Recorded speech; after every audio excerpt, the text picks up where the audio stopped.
이번 영상의 스폰서, 국내 최고의 정품 저지 스토어 저지월드와 함께하는 이벤트를 소개해드리려고 합니다. 네이버에 저지월드를 검색해보면 최상단의 스마트 스토어가 뜨고 국내에서 구하기 힘든 다양한 저지들과 볼캡과 양말까지 카테고리별로 잘 정리되어 있습니다. 또한 여름 시즌에 맞춰 시원하게 입을 수 있는 자수 반팔티가 출시되었는데요. 장인 부족이 농구를 만든다, 지구는 평평하다 등 인상적인 문구와 저지 티셔츠 디자인이 출원되어 언제든 편하게 매치해서 입기 좋을 것 같습니다. 그래서 준비한 이벤트, 저지월드 사장님이 운영하시는 인스타그램 계정인 느바훅스를 팔로우하고 인스타 아이디를 영상 댓글에 남겨주시면 추첨을 통해 2분에게 신상 티셔츠를 보내드립니다. 국내 넘버원 NBA 정품 저지 스토어 저지월드, 많은 관심 부탁드리겠습니다.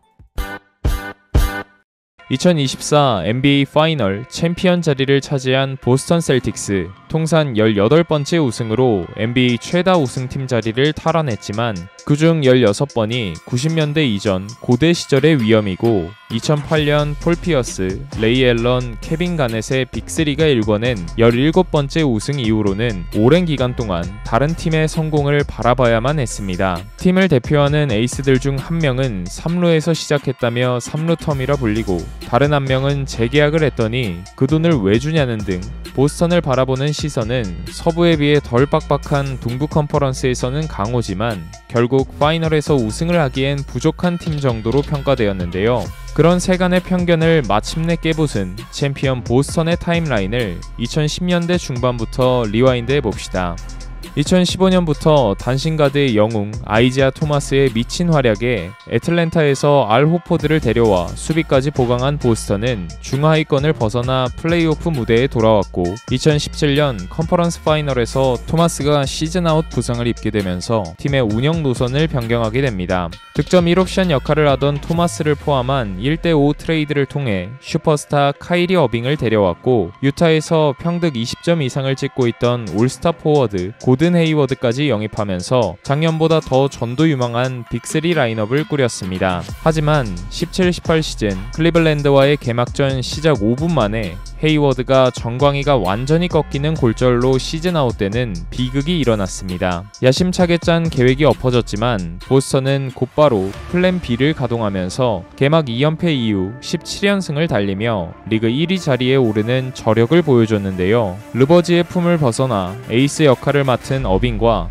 든든하게 팀 수비 중심을 잡아주는 호포드의 활약도 있었지만 1년 간격으로 지명한 3픽 듀오 제일런 브라운과 제이슨 테이텀 두 루키가 고른 출전 시간을 보장받으면서 경험치를 빠르게 쌓은 것이 주요했습니다. 2년차의 브라운은 순조롭게 슈팅가드로 포지션 변경에 성공했고 테이텀은 헤이워드의 공백을 준수한 실력으로 메워주면서 포스트 폴 피어스라는 소리를 들으면서 팬들의 기대에 부응했습니다. 리그 후반기에 어빙과 호퍼드, 스마트 등 주축 멤버들의 부상에도 브래드 스티븐슨 감독의 유기적인 전술 변화와 끈적한 수비력을 기반으로 동부 컨퍼런스 2위로 플레이오프에 올랐는데요.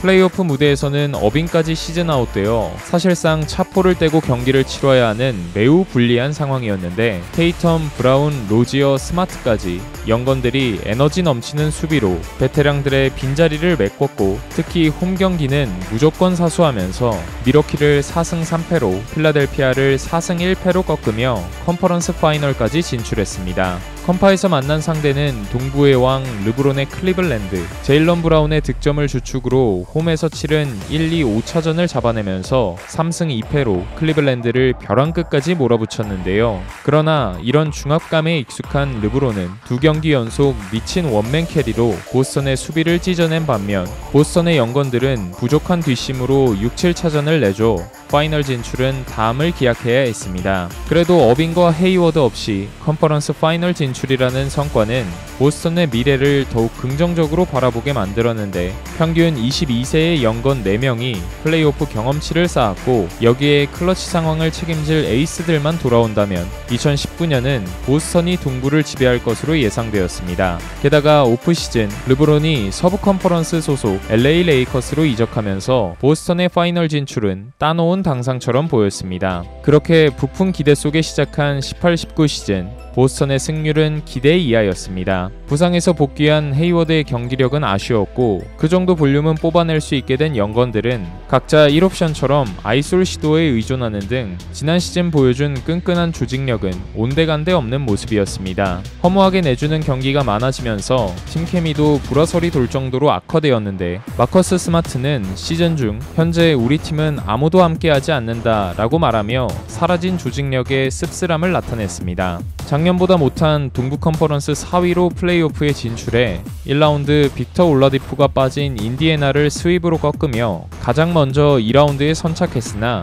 본격적인 시험대였던 밀워키 벅스와의 시리즈에서는 어빙, 헤이워드, 테이텀이 모두 꽁꽁 묶이면서 1승 4패로 실망스럽게 시즌을 마쳤습니다. 특히 연건들과의 케미스트리 문제에 에이스답지 못한 참혹한 스탯을 남긴 어빙에게 많은 비난이 쏟아졌고 시즌 종료 후 브루클린 네츠로 떠나면서 보스턴 팬들과 원수지간이 되고 말았습니다. 어빙에 이어 베테랑 알 호퍼드까지 떠나보낸 보스턴은 테이텀과 브라운을 중심으로 새 판을 짰습니다. 이제는 드래프트로 직접 뽑은 연건들도 20대 중후반으로 경험치가 쌓인 만큼 19-20 시즌부터는 테이텀, 브라운이 1, 2옵션 역할을 맡고 마커스 스마트는 수비와 팀의 보컬 리더 역할을 담당하며 주도적으로 팀을 이끌기 시작했습니다. 특히 테이텀은 3점 시도를 2배 가까이 늘리면서 성공률 40%라는 높은 적중률을 보여줘 생애 첫 올스타, 올 NBA 서드팀까지 입성했고 브라운도 뒤따라 다음 시즌부터 평균 득점을 25점대까지 끌어올리며 올스타 듀오로 성장했습니다. 그리고 올랜도 버블에서 치른 2020 플레이오프 필라델피아, 토론토를 꺾고 또다시 컨퍼런스 파이널 무대에 오르는 저력을 보여줬습니다. 다만 지미 버틀러가 이끄는 마이애미 히트에게 2승 4패로 덜미를 잡혔고 그 다음에 플레이오프에서는 브라운의 부상 공백을 체감하며 1라운드 탈락으로 그쳤습니다. 이에 대해 변화가 필요하다고 느낀 보스턴은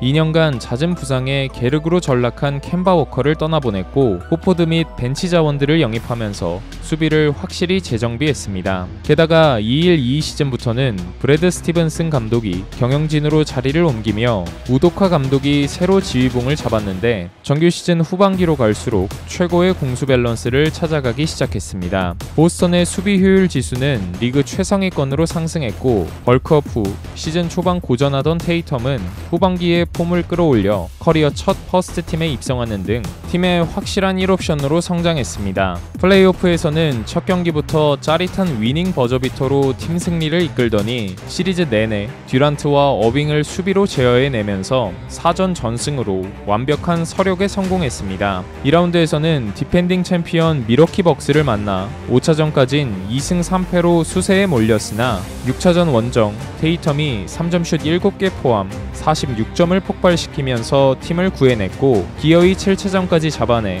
컨퍼런스 파이널에 진출했는데요. 다음 상대는 동부 컨퍼런스 1위 마이애미 히트. 지미 버틀러의 미친 활약에 7차전까지 가는 치열한 승부를 이어갔으나 더 단단해진 페인트존 수비를 기반으로 4점 차로 승리해 12년 만에 파이널 진출을 확정지었고 테이텀은 그해 처음으로 제정된 레리 버드 컨퍼런스 파이널 MVP를 수상했습니다. 상대는 3년 만에 파이널 무대에 돌아온 골든 스테이트 워리어스. 1차전 커리의 초반 3점 러쉬로 4쿼터까지 두 자릿수로 끌려갔음에도 브라운과 호포드를 중심으로 4쿼터 40대 16으로 짜릿한 역전승을 일궈냈고 홈으로 돌아간 3차전엔 테이텀, 브라운, 스마트 삼각편대가 77점을 합작하며 2승 1패로 시리즈 리드를 잡았는데요. 하지만 4차전 커리의 인생 경기에 희생양이 되어 다시 홈코트 어드밴티지를 뺏겼고 어깨와 손목 부상을 달고 뛰던 테이텀은 파이널 내내 저조한 야투율에 단일 플레이오프 최다 턴오버에 이름을 올리면서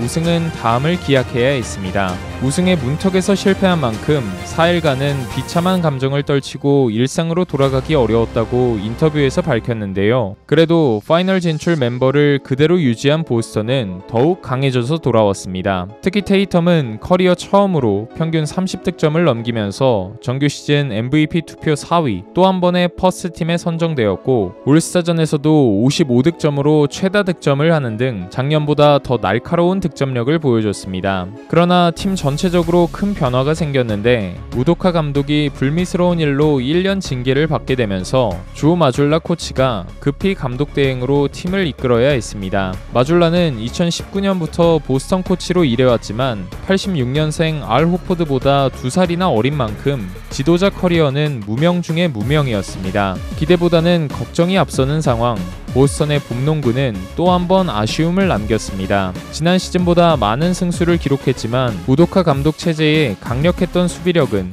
리그 평균으로 하락했고 3점 슛에 극단적으로 의존하는 팀으로 바뀌었습니다. 물론 2라운드 7차전처럼 에이스의 슛감이 불을 뿜을 때에는 문제가 되지 않았지만 컨퍼런스 파이널에서는 슛 기복에 발목을 잡혔습니다. 8번 시드로 올라온 언더독 마이애미에게 첫 3경기를 모두 내주며 스윕 위기를 맞았다가 3연승으로 시리즈를 7차전까지 끌고 가는 저력을 보여줬으나 7차전 테이텀의 발목 부상으로 무기력하게 무릎을 꿇어야 했습니다. 이로써 보스턴은 7년간 5번을 컴파에 오를 정도로 탄탄한 팀은 맞지만 우승을 하기에는 부족한 팀이라는 의문부호를 떨쳐내지 못했고 오프시즌 우승을 위해 필요한 결단을 내리게 됩니다. 트레이드 시장에선 크리스탑스 포르징기스와 드루 할러데이를 영입하면서 유달리 취약했던 인사이드의 높이와 득점력 그리고 앞선 수비까지 제대로 업그레이드했습니다. 둘을 데려오기 위해 9년간 함께한 마커스 스마트를 포함한 다수의 자원을 내보내며 마줄라 감독에게 맞는 구성으로 로스터를 정리했는데 6년 전 어빙 헤이워드의 버금가는 초대형 승부수였습니다. 계약 기간이 곧 만료되는 제일런 브라운에게는 5년 슈퍼맥스 계약을 안겨주면서 우승을 위해 올인하겠다는 걸 제대로 보여줬습니다. 이젠 달라진 경기력으로 증명해야 하는 23-24 시즌 뉴페이스 할러데이는 보스턴의 수비를 리그 최고 수준으로 다시 끌어올렸고 주전 센터를 맡게 된 포르징기스는 픽앤팝을 통한 3점 슛, 포스트업에 이은 리머텍까지 다재다능한 공격 에셋으로 원투펀치의 부담을 덜어줬습니다. 30개 팀 중 가장 많은 3점 슛을 시도해 성공률까지 고효율을 유지하면서 마줄라 감독의 양궁 부대 화력이 더 든든해졌고 경기당 블락 리그 1위, 리바운드 2위, 턴오버 개수는 전체 꼴찌로 그냥 공수양면에서 지적할 부분이 없는 팀으로 거듭났습니다. 동부 2위인 뉴욕과 무려 14경기 차이가 나는 압도적 1위로 정규 시즌을 마무리했고 이제 남은 건 우승뿐이었습니다.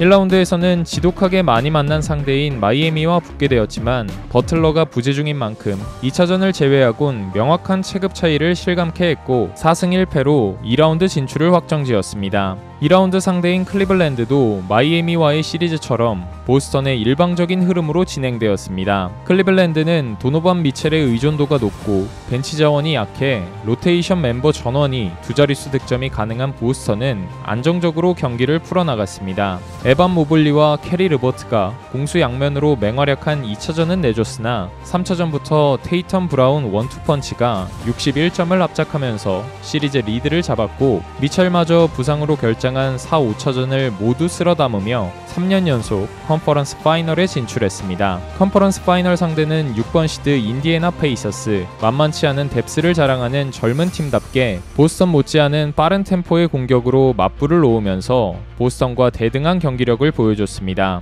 하지만 인디애나는 4쿼터까지 앞서고 있다가 어이없는 턴오버로 추격의 빌미를 제공했고 브라운은 시리즈 내내 클러치 상황 해결사로 활약해주며 원정 4차전까지 단 1승도 허용하지 않았습니다. 컴파를 스윕으로 마무리하고 2년 만에 다시 돌아온 파이널 무대, 충분한 휴식 기간을 가지며 재정비를 할 수 있었고 특히 2라운드 도중 부상으로 이탈했던 포르징기스가 1차전부터 출격해 완전체로 파이널을 맞이했는데요. 무리해서 복귀하는 것 아닌가 했으나 1차전 단 20분만을 뛰고 20득점 3블락을 기록하며 공수양면으로 엄청난 존재감을 드러냈습니다. 브라운 역시 그에 못지않은 효율로 22점 3스틸 3블락으로 댈러스의 추격을 원천 봉쇄하며 18점 차로 기선 제압에 성공했습니다. 2차전엔 테이텀의 야투 부진과 팀의 주 무기인 3점 슛이 터지지 않으면서 대등한 흐름으로 흘러갔는데 드루가 게임 체인저로 분위기를 바꿨습니다. 야투 14개 중 11개를 집어넣으며 팀 내 최다인 26점을 책임졌고 11개의 리바운드와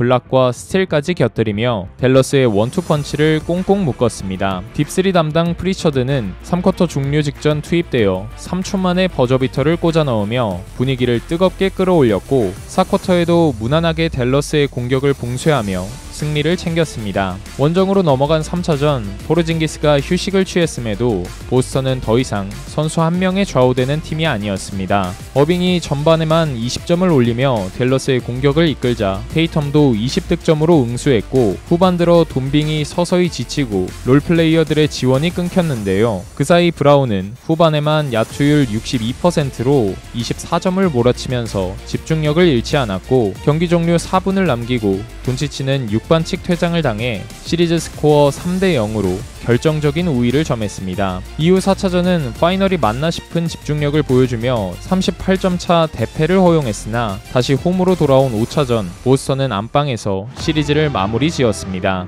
1, 2쿼터 쏘면 다 들어가는 수준으로 모든 선수들의 3점이 림을 갈랐고 2쿼터 종료 직전 돈치치가 흘린 자유투를 프리처드가 하프코트 버저비터로 꽂아버리면서 사실상 댈러스를 넉다운 시켰습니다. 도무지 좁혀지지 않은 점수차에 댈러스는 4쿼터 2분을 남겨두고 주전들을 모두 빼며 백기를 들었고 보스턴은 주전 선수들을 한 명씩 차례대로 교체하면서 홈팬들의 뜨거운 박수갈채를 받으며 승부를 마무리 지었습니다. 이로써 댈러스를 4승 1패로 꺾고 통산 18번째 우승을 차지하면서 NBA 최다 우승팀의 자리를 되찾았습니다. 테이텀 브라운 듀오로는 안 된다라는 부정적인 평가에 대해 이제는 뭐라고 말할 거냐고 외치며 기쁨을 만끽했고 시즌 시작 전 슈퍼맥스 계약으로 보스턴 팬마저 의아하게 했던 브라운은 절정의 경기력을 시리즈 내내 유지하면서 컨퍼런스 파이널 MVP에 이어 2024 NBA 파이널 MVP까지 수상하며 세간의 편견을 완벽히 깨부쉈습니다. 마침내 원팀으로서 우승을 이뤄낸 보스턴이 더욱 무서운 점은